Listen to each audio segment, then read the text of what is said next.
Where'd he go? He went under. There he is. It's like a beaver.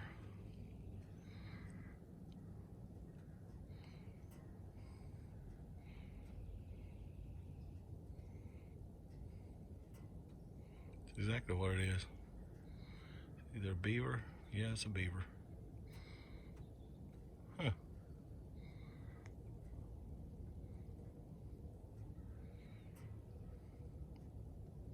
No, what? That was an otter. Well, I'll be damned. See if he comes back up.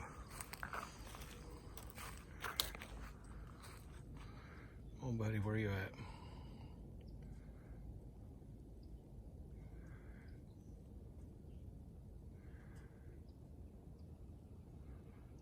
There he comes. There he is. Yeah, that's an otter. Huh. Hey, buddy. He's just checking us out. Pretty big otter.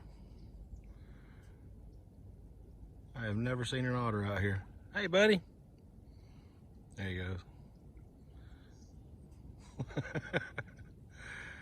Well, we're trying out a new pond today. Oh, there he is again. He's just being curious. I had something to throw out there to give him. Oh, I got a cracker. I wonder if he'll eat a cracker. Oh, there's two of them. Oh, how about that? Sure is. Yeah, let me get a cracker. See how they like that. All right, so figured I'd start doing some videos for my channel. I have a boat at home. It's like a 12-foot John boat that I've got to restore, but figured mostly I'd be doing bank fishing. So this channel right now is going to be geared towards more of a bank fishing aspect, as far as, you know, how I carry my rods and the tackle that I have. And, you know, it's kind of aggravating because I don't have a lot of storage, you know, like a bass boat has. You know, you put all your tackle in your bass boat and keep it as a storage area. But with me, I got to bring it all with me for now. So, but this right here actually helps me carry all my rods together, which is called a rod mule by Cal Coast Fishing. There's been a couple of video reviews done on it. One that's a good one to watch is from Tackle Junkie 81. Mr. James LaDuca, he did a video review on the rod mule that he has, and figured I'd give one a shot, so I ordered it. And so we'll just have to wait and see how that works. Or, I mean, it works pretty good. I mean, you can see you can carry all your rods. They're all strapped up nice and neat. So, and also another thing too that I learned the hard way, as far as when I wanted to carry them, was that you need some sort of a rod sleeve, or I would say, you know, that's what it actually helps out, because if you try to take all your rods and stick them in here in this one big giant rod sleeve, they're eventually going to get tangled up. The line's going to get tangled up in them. They're going to get tangled up with each other. So what you could get is a rod sock, or, you know, any kind of rod sleeve. And the ones that I got were suggested by Bass Geek, and they're TRC, made by TRC. They're called TRC covers, rod covers. And the cool thing about the TRC rod covers is that they dip them in a sort of like a plastic on the ends, on the bottoms, and out, as well as up at the tip. But you can choose your rod sleeve cover, you can choose your tip covers, and you could also choose whether or not you want to strap on them or not. And they put a little grommet there for your strap. And they also, this is a 7'2" rod. So when you order one, if you've got a 7'2" rod, you'd order a 7'2" length. And they also come with the 7'2", or, you know, and their name down at the bottom, so you know what rod it is. But this is my Lew's Hack Attack that I bought from Academy Sports. I think it was like $79, 99, whatever, something like that. But anyway, but as you see, it fits perfect on there. Got my frog on there on that one. And then here's one from, oops, now I've got them all out. Here's one that I've got on my, this is my Lew's inshore spinning reel combo, and it's a 7-foot rod. This is the spinning reel cover.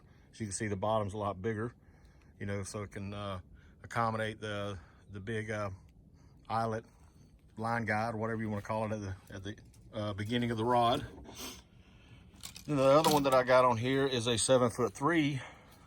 This is my Lew's pitching and grass rod for jigs and plastics.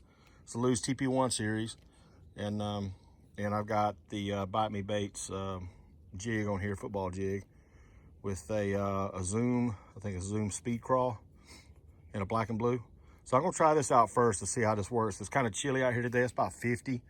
So we're gonna give this a shot. I don't see my otters anywhere. The crackers are still out there.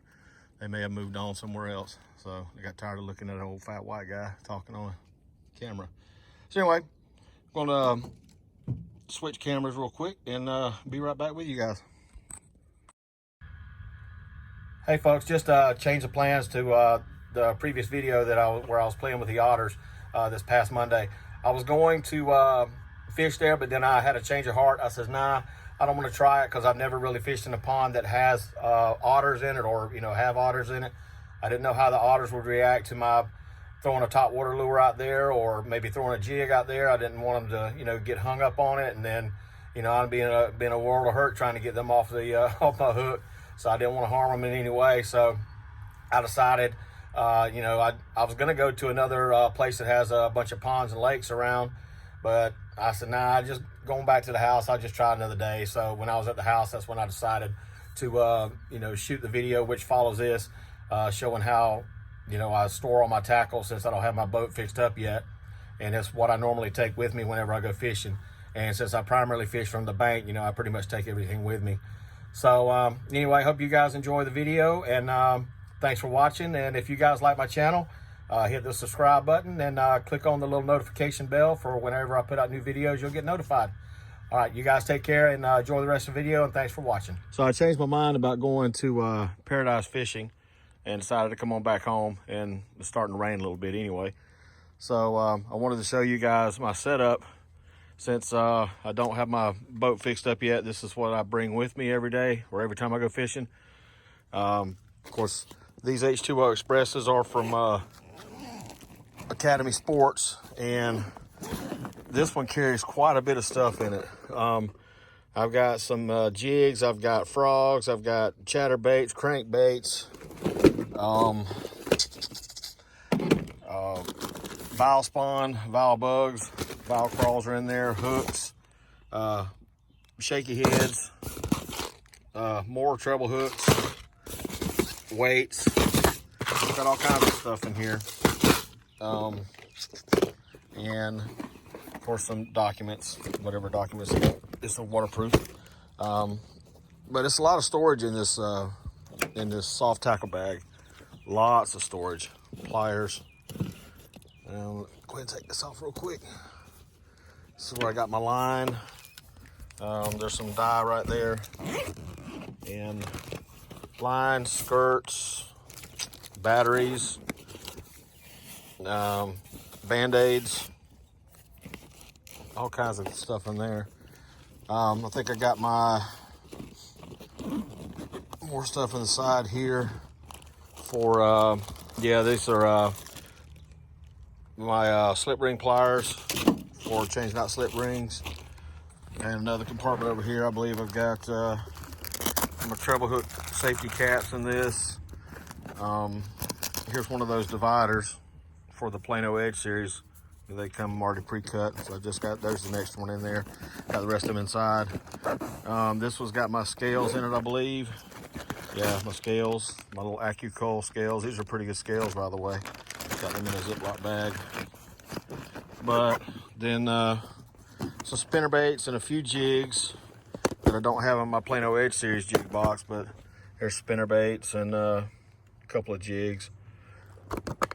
But for the most part, this is what I normally take with me. Then of course I got my Bass Pro Shots backpack. It's a co-angler backpack. Comes with straps. You can also unzip it down here at the bottom if you wanted to have two separate compartments. But again, I got more plastics, Biospawn XO ribbons in here, 7-inch XO ribbons.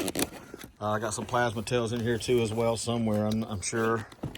But pretty much keep this thing full of of all the stuff that I normally would use on a daily basis, but that was not going to come undone very well. And then there's another compartment on the inside. Let me see if I can get this open one-handed since I'm using my phone. Just give me a second, guys. And this one's got a waterproof Plano 3700 in it. I know I'm jumping all over the place. That's what happens when you use your phone, try to videos, but there you go. And then of course some more swim baits, mostly for trailers that I use, rage tails, rage swimmers. I use those on my chatterbaits and my swim baits, mainly on my swim baits. And there's some Kitex 4.8s. This has got my top water stuff in it right there. And then here is another H2O Express. This is a worm bag. That's what I put all my soft plastics in. And they come with their little dividers, and I went one step further and put some Gorilla Tape on around the holes of these. They're like giant Ziploc bags really that come with it, but you can put all your soft plastics in here. And I've got quite a bit of them. Reactive Innovations, Yamamoto's, Race Tails, net baits, Reactive Innovations again, Excite baits. These Excite baits, raptor tail chunks, they actually float, so they make great jig trailers, because when they down at the bottom, they actually will float up. You know, they just float, the little appendage just float, gives a little more action. So zoom, worms, but lots of storage space in this worm bag is what I call it, a worm bag, soft plastic bag. More rage tails. These are the 4-inch menaces in the black and blue flake. I use these on swim baits as well. Not swim baits, I'm sorry, swim jigs. And regular jigs as well, chatterbaits. Guggen. Yeah, I actually got some Guggen baits and wanted to try them out. And these are really, I am amazed at the quality of these. I mean, these things are super durable. I mean, they last a long time. These right here, Kitech Crazy Flappers. You want to talk about some action on some soft plastic? Throw this thing in the water and watch what happens. These things come to life. It's amazing. Tactical Bassin. The guys at Tactical Bassin is where I got that idea from, the Kitech Crazy Flappers. So that's that for the storage, but that's all I use right there. Take these 3 bags, throw them in the back of the truck. We're in the cab of the truck, and we're set. We're good to go. We got everything I need.